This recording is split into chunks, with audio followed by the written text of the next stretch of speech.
चाहे हृदय को ताप दो, चाहे मुझे अभिशाप दो, कुछ भी करो कर्तव्य पथ से किंतु भागूंगा नहीं, वरदान मांगूंगा नहीं।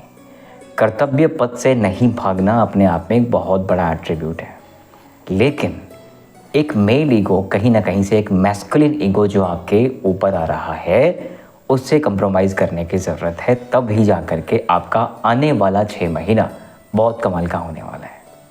नमस्कार मित्रों, मेरा नाम है ब्रजेश मिश्र। मैं ज्योतिष और विज्ञान का छात्र आपका स्वागत करता हूं आपके अपने ही channel scientific astrology with Brajesh Mishra पर, जहां पर हम ज्योतिष को scientific physics, quantum mechanics, quantum physics और बहुत ही व्यवहारिक दृष्टिकोण से समझने का और जानने का प्रयत्न करते हैं। आज हम चर्चा करने वाले हैं कि 6 महीने बीत गए हैं, सिर्फ 6 महीने बाकी हैं। ये दृष्टिकोण है, 6 महीने ही बाकी हैं या 6 महीने बाकी हैं, ये निर्णय आपको लेना है।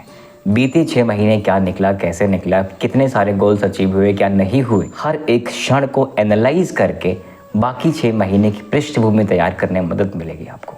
क्या एफर्ट्स बेकार गए हैं और कहाँ पे एफर्ट्स डालने हैं कि बाकी के 6 महीने में आप वो सब कुछ कर सकें जो प्राप्त करना चाहते हैं। आज हम वो समझने वाले हैं मीन लग्न और मीन राशि वालों को।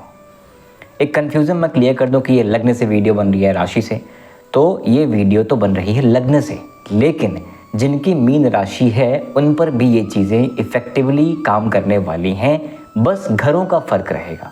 जैसे लग्न से जब मैं 1 2 3 काउंट करूँगा तो अपनी राशि से आप काउंट कर लीजिएगा, उसको लग्न बना के कर लीजिएगा, ठीक है मित्रों। हम सब प्लान करते हैं कि हमारे आने वाले दिन गोल कमाल्स के हों, हम कमाल से गोल्स अचीव कर रहे होंगे, लेकिन अगर किसी वजह से ऐसा नहीं हो पाया है तो फिर क्या होता? स्ट्रेस होता है, एंजाइटी होता है, डिप्रेशन में भी लोग जाते हैं, सेल्फ डाउट होता है, होपलेसनेस आती है और डिटैचमेंट आता है। लेकिन आपको क्वांटम मैकेनिक्स का एक सिंपल रूल याद रखना है कि क्वांटम फिजिक्स में, क्वांटम मैकेनिक्स में प्रेजेंट, पास्ट, फ्यूचर एक के बाद एक नहीं आता। ये टाइम लीनियर है। किसी भी समय फ्यूचर के बड़े बड़े गोल्स आज ही बैठे बैठे अचीव कर सकते हो। बस फ़र्क इस चीज़ का है कि किस फ्रीक्वेंसी पे आप वाइब्रेट कर रहे हो और वो चीज़ किस फ्रीक्वेंसी पे रखी हुई है। जब तक आप उस योग्य ना हो जाएं, एक लाइन है ना कि आपको वो नहीं मिलता जो आप चाहते हो, वो मिलता है जो आप डिज़र्व करते हो। सो डिज़र्विंग बनने के लिए फ्रीक्वेंसी बढ़ानी ही पड़ेगी। अगर हम सब एनर्जी हैं, जैसा आइंस्टीन ने कहा था, तो हम वेव एंड पार्टिकल हैं, वेव भी हैं, पार्टिकल भी हैं, तब भी वाइब्रेट तो हम कर ही रहे हैं। एक एम्पलीट्यूड तो है हमारा, वो फ्रीक्वेंसी बढ़ाने की ज़रूरत है, तब ही जा करके हमें वो गोल मिलेगा जो हम चाह रहे हैं। तो बस 6 महीने बीते, साल बीते, 600 साल बीत जाए, फ़र्क नहीं पड़ता, फ्रीक्वेंसी मैच होनी चाहिए। कल मैच कर लीजिए, कल ले लीजिए जो गोल्स हैं आपके। नहीं मैच होगा तो 6 महीने, 6 साल, 600 साल छोटी चीज़ है। सो अब जो होपलेसनेस आपको आ रही है 6 महीने के बाद, वो एक लाइन आपको याद रखनी चाहिए कि मनुष्य के हृदय में उत्पन्न हुई निराशा हर संभव वस्तु को असंभव बना देती है। सो राहु का इल्यूजन है जो आपको ब्रेक कर रहा है, तोड़ रहा है, समझ आ रहा है कि कुछ नहीं होगा। वो इल्यूजन से बाहर निकलिए, तब जा करके आप एक्शंस ले पाएंगे, और जब एक्शंस आप ले पाएंगे तभी जाके वो सब कुछ मिलने वाला जो आपने प्लान कर रखा है। क्योंकि अभी 6 महीने बचे हुए हैं, मोटा मोटा 180 दिन बचे हुए हैं। और बात 180 दिन की नहीं है, वो एक दिन, वो एक घंटा, वो एक हो रहा सही दिशा में आगे बढ़ जाएं तो बाकी के सारा का सारा टाइम प्रशस्त हो जाएगा, मार्ग प्रशस्त हो जाएगा। सो आइए समझते हैं कि जो ट्रांजिट्स हैं उन ट्रांजिट्स से क्या बेनिफिट्स आपको मिल रहा है और लाइफ में आप कैसे आगे बढ़ सकते हैं, क्या उपाय कर सकते हैं, किस तरह से आगे बढ़ें कि ये 180 दिन आपका अपना दिन हो। आगे बढ़ने से पहले मैं एक चीज़ क्लियर कर दूं, ये करेंट ट्रांजिट्स आपके लग्न के चार्ट के ट्रांजिट्स के इक्वली इंपॉर्टेंट हैं। जो लग्न में चार्ट में आपके ग्रह हैं वो आपका डीएनए बन जाता है। ये करेंट ट्रांजिट्स डिसाइड करता है कि वो डीएनए कैसे इस एनर्जी को चैनल करता है। कुंडली में अगर शनि, बुध, राहु, केतु कुछ भी खराब है और आज का अगर ट्रांजिट अच्छा है, अच्छी पोजीशन में है, तो वो खराब चीज़ भी बेहतर होने का ट्राई करेगी। और अगर कुंडली में अच्छा है, करंट ट्रांजिट में खराब है, तो वो अच्छी चीज़ भी खराब होने का ट्राई करेगी। मतलब प्लस माइनस दोनों कहीं बीच में एडजस्ट किए जाएंगे। इसलिए करंट ट्रांजिट्स भी इक्वली इंपॉर्टेंट है आपके डीएनए की तरह, आपके लग्न के चार्ट में जो ग्रह की स्थिति है उसकी तरह। सो आप सब जानते हैं मित्रों कि शनि, राहु, केतु, बृहस्पति यही ग्रह है बेसिकली जो एक लंबे टाइम तक इफेक्ट डालते हैं। बाकी सूर्य, चंद्रमा, बुध, शुक्र ये तो बहुत शॉर्ट टाइम तक या बहुत जल्दी चेंज हो जाते हैं। और एक बात और समझ लीजिए कि आपका आज डिसाइड करने वाला है कि कल कैसा होने वाला है। 2025 के ये 6 महीने डिसाइड करने वाले हैं कि 26 कैसा जाएगा, 27 कैसा जाएगा। आज आपके एक्शंस अगर किसी को परेशान या हैप्पी करेंगे तो किसी और को नहीं, आपके फ्यूचर सेल्फ को। सो जो भी करना है अपने फ्यूचर सेल्फ को, अपने भविष्य को ध्यान में रख कर करिएगा। सो आइए हम बात करते हैं, हम जुलाई में चलने वाले हैं और जुलाई में आते ही आपको सावन का महीना दिख जाएगा। भगवान शंकर को प्रणाम करिए, घर में एक रुद्राभिषेक सबसे पहले करवा लीजिए। कोई भी ग्रह हो, कोई भी दशा हो, भगवान शंकर के डायमेंशन के अलग नहीं हो सकती। मार्कंडेय महादेव की कहानी याद है ना, कि जब मृत्यु आ गई उनकी, लेकिन भगवान ने कहा नहीं, इसने मेरी शरण ली है तो मैं इसको माफ़ करता हूँ, यमराज तुम वापस जाओ। सो बुरे से बुरा ग्रह भी भगवान शंकर की शरण में आके समाप्त हो जाता है। अब बात करते हैं जुलाई में क्या होने वाला है। 13 जुलाई को शनि वक्री होंगे। शनि कहाँ पे हैं? आपकी अपनी राशि में, अपने लग्न में बैठे हुए हैं। वक्री हो जाएंगे, कारकत्व बल बढ़ जाएगा। अब जो चीज़ आप कर रहे थे थोड़ा सा और डिले होने के चांसेस हैं, मतलब अंतर्द्वंद हो जाएगा, राइट। वक्री होने का मतलब है उल्टा होना, उल्टा होने का मतलब अंतर्द्वंद। किसी भी काम का रिपीटेटिवनेस, जब तक आप एक काम को, एक हैबिट को फिक्स नहीं कर लेंगे तब तक आपको समय ऐसा बार बार आएगा कि उसको फिक्स करने के मौके ही मिलेंगे। इसलिए कोई भी काम अधूरा मत छोड़िए, जो शुरू करिए उसको फिनिश करिए। शनि वक्री लग्न में मतलब ज़्यादा काम करना पड़ेगा, डिले सक्सेस मिलेगा। एक चीज़ याद रखिए, शनि डिलेयर है, डिनायर नहीं। शनि बुरा नहीं है, आपके संचित कर्मों का फल देने के लिए, न्याय करने के लिए शनि आता है। अच्छे कर्म करेंगे तो अच्छा परिणाम, बुरे कर्म करेंगे तो बुरा परिणाम। और शनि आपको फिल्टर करके जाएगा। फिल्टर करने का अर्थ ये हुआ कि इसके बाद जो निखार आप में आने वाला है, इन चुनौतियों को, समस्याओं के बाद जो आप निकलेंगे वो कोई और ही होंगे, वो अलग ही वैल्यू फिर आपकी होगी। सो ये डिले के मैट्रिक्स में, शनि के उस मैट्रिक्स में आप हार करके छोड़ मत दीजिएगा, क्योंकि जो कुछ सामने रखा है वो तभी मिलेगा जब आप इन पड़ावों से आगे निकलेंगे। अब लग्न में बैठने के कारण और वक्री होने के कारण, ये राहु जैसा बिहेव करने के कारण, वक्री मतलब उल्टा होने के कारण, आपके लग्न के साथ साथ 12वां घर भी इंफ्लुएंस में आएगा। 12वें घर में कौन बैठा है? कौन है? कुंभ की राशि है। कुंभ की राशि में कौन बैठा हुआ है? राहु बैठा हुआ है। यथा राहु तथा शनि, ठीक है। सो 12वां घर क्या होता है? खर्च का होता है, विदेश का होता है, हॉस्पिटल का होता है, व्यय का होता है, लीगल एस्पेक्ट का होता है और स्वास्थ्य का भी होता है। अगर आप विदेश संबंधित कोई काम कर रहे हैं, MNC में जॉब कर रहे हैं, अच्छी चलने वाली है। जॉब ढूंढ रहे हैं, थोड़ा सा डिले होगा लेकिन मिलेगा तो अस्थाई मिलेगा। इंपोर्ट एक्सपोर्ट का बिजनेस कर रहे हैं, डिले सक्सेस मिलेगा लेकिन मिलेगा।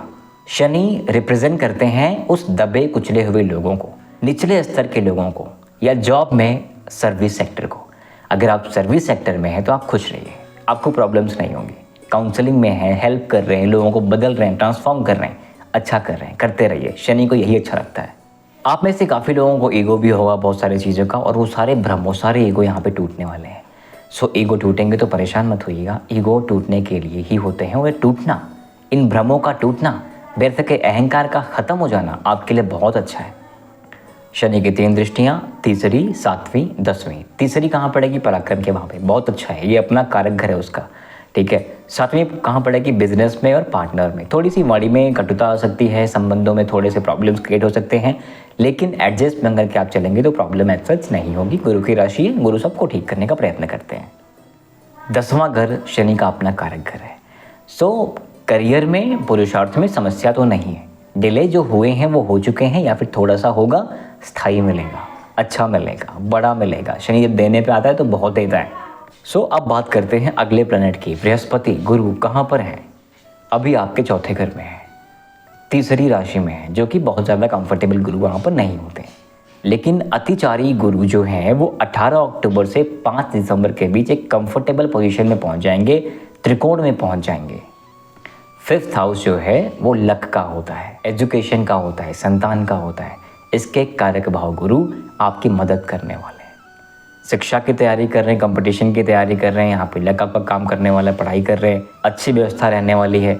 संतान या फैमिली प्लानिंग कर रहे हैं, अच्छे भाव होने वाले हैं। हायर स्टडी के लिए जाना चाहते हैं, चले जाएंगे, कोई प्रॉब्लम नहीं है, सच गुरु हेल्प करने वाले हैं। अतिचारी गुरु हैं तो चीज़ों में तेज़ी आने वाली है, जल्दी होने वाला है। जो शनि डिले कर रहे हैं, लेकिन जिन भावों में गुरु हैं या दृष्टियाँ पड़ रही हैं, उन भावों में आप इस चीज़ की शिफ्टनेस देख सकते हैं। इनकी दृष्टियाँ भी अच्छे स्थानों पर पड़ रही है, आपके भाग्य भाव पर पड़ेगी, इच्छा वाले भाव पर पड़ेगी और धन के भाव पर पड़ेगी। ये सारी स्थितियाँ जो हैं बड़ी अच्छी हैं।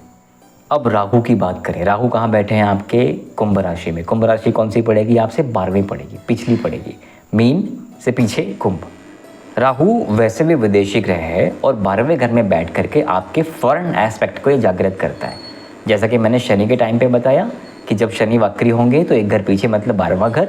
सिमिलरली राहु यथा राहु तथा शनि, ठीक है। तो राहु आपको फॉरेन एक्सपेक्ट को लेकर के आपकी मदद करने वाला है, चाहे आप जॉब कर रहे हैं या बिजनेस, इम्पोर्ट एक्सपोर्ट का हो या एमएनसी में जॉब हो या फिर ट्रैवल करने का सोच रहे हैं, तो ये राहु करवा सकता है। एक आपका बहुत लेजिटिमेट प्रश्न आ सकता है कि राहु आए तो 18 मई से हैं, लेकिन कुछ अच्छे प्रभाव अभी आपको 18 मई से दिखे नहीं हैं। आपको एक बात समझनी पड़ेगी मित्रों कि 18 मई से राहु आए तो हैं, लेकिन अपने नक्षत्र में नहीं आए हैं, कंफर्टेबल नक्षत्र में नहीं आए हैं, इसलिए अभी उनका पूरा फॉर्म दिखा नहीं है। वो अभी गुरु के नक्षत्र में है। जो गुरु का नक्षत्र पूरा भाद्रपद है उसमें फिलहाल राहु हैं, और राहु गुरु की, क्योंकि गुरु जो है वो गुरु हैं, राहु जो है वो दैत्यों के साथ रहने वाले हैं, तो आपस में इतनी अच्छी खासी बनती नहीं है। लेकिन यही 23 नवंबर से लेके मार्च 2026 में राहु को अपने कंपैटिबल नक्षत्र मिलेगा, वो शनि के नक्षत्र पर आ जाएंगे और वहाँ आने के बाद इनका फुल पोटेंशियल आपको देखने को मिलेगा। नोट कर लीजिए डेट, 23 नवंबर से मार्च 2026 के बीच का फेज़। अब एक चीज़ आपको ध्यान रखनी है, 12वें घर में बैठा राहु खर्चे कराता है, अनावश्यक खर्चे कराता है, उसको एक बार ज़रूर ध्यान दीजिएगा कहाँ पैसे खर्चे हो रहे हैं। अब बात करते हैं केतु की। केतु कहाँ बैठेगा? जब राहु 12वें में तो केतु बैठेगा 6वें में। 6वां भाव जॉब का भी होता है, रोग का होता है, रिपु का होता है, ऋण का होता है। केतु क्या है? डिटैचमेंट। रोग रिपु ऋण से डिटैचमेंट अच्छी चीज़ है, लेकिन जॉब से डिटैचमेंट का मतलब आपका जॉब का रिलोकेशन, जॉब का चले जाना, ट्रांसफ़र, ये सारी स्थितियां आपके सामने आ सकती हैं या फिर बीते कुछ महीनों में आई भी होंगी। अब केतु की पॉजिटिविटी अगर देखी जाए तो 18 मई के आने के बाद अभी केतु भी कंफर्टेबल नहीं। कब से कंफर्टेबल होगा? 20 जुलाई को केतु शुक्र के नक्षत्र पूर्वा फाल्गुनी में पहुंच जाएगा। शुक्र आपके 3rd और 8th के लॉर्ड होते हैं, तो जो लोग 3rd से या 8th से संबंधित हैं, चाहे संचार से संबंधित हैं, डिजिटल एंड मीडिया से हैं या ऑकल्ट साइंसेज के लिए हैं, उनके लिए केतु बड़ा अच्छा काम करने वाला है। या मैं प्रिसाइजली कहूँ, केतु जो है वो ऑकल्ट साइंसेज के फील्ड में बहुत ज़्यादा हेल्प करता है।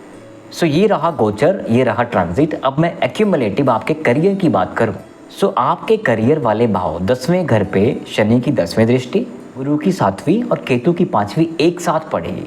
गुरु और शनि प्रॉब्लम नहीं है, गुरु भी हेल्प करेगा, शनि का तो वो कारक घर है।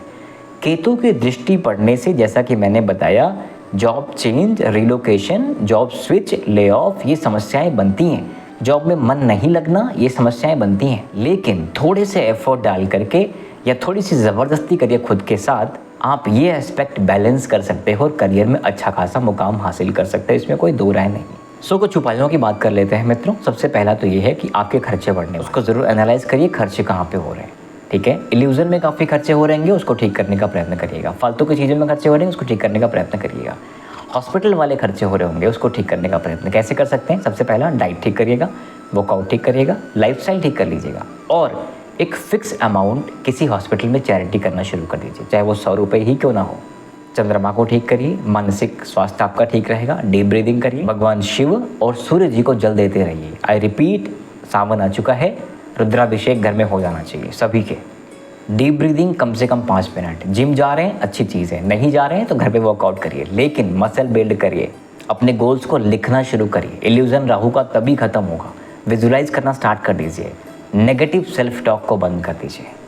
जितना ज़्यादा नेगेटिव सेल्फ टॉक चलेगा, जैसा मैंने स्टार्टिंग में बताया कि मनुष्य के हृदय में उत्पन्न हुई निराशा हर संभव वस्तु को असंभव बना देती है। सो अपने गोल्स को असंभव नहीं बनने देना है। प्रयत्न करते रहिए, प्रयत्न करते रहिए, प्रयत्न करते रहिए। ये एटीट्यूड जो शिवमंगल सिंह जी ने कहा था, चाहे हृदय को ताप दो, चाहे मुझे संताप दो, कुछ भी करो कर्तव्य पथ से किंतु भागूंगा नहीं, ये लेके आइए एटीट्यूड। तब ही जाके शनि मदद करता है। और वक्री शनि तो बिल्कुल यही चाहता है। डिसिप्लिन बिल्ड होना चाहिए, हार्डवर्क करते रहना चाहिए, फिजिकल स्टेमिना बढ़ी रहनी चाहिए, तभी जाके आप हार्डवर्क कर पाएंगे। रूटीन्स, रिचुअल्स फॉलो करते रहिए। डाइट सात्विक रखिए, मदिरापान से दूर रहिए, आचरण ठीक रखिए, चरित्र ठीक रखिए। बुरे से बुरा शनि आपको मदद करने पे बाध्य हो जाएगा। सो अभी के लिए बस इतना ही मित्रों। आपके सपोर्ट के लिए बहुत बहुत धन्यवाद। Thank you very much. मिलेंगे आपसे अगले वीडियो में। सब्सक्राइब कर दीजिएगा। जय श्री राम।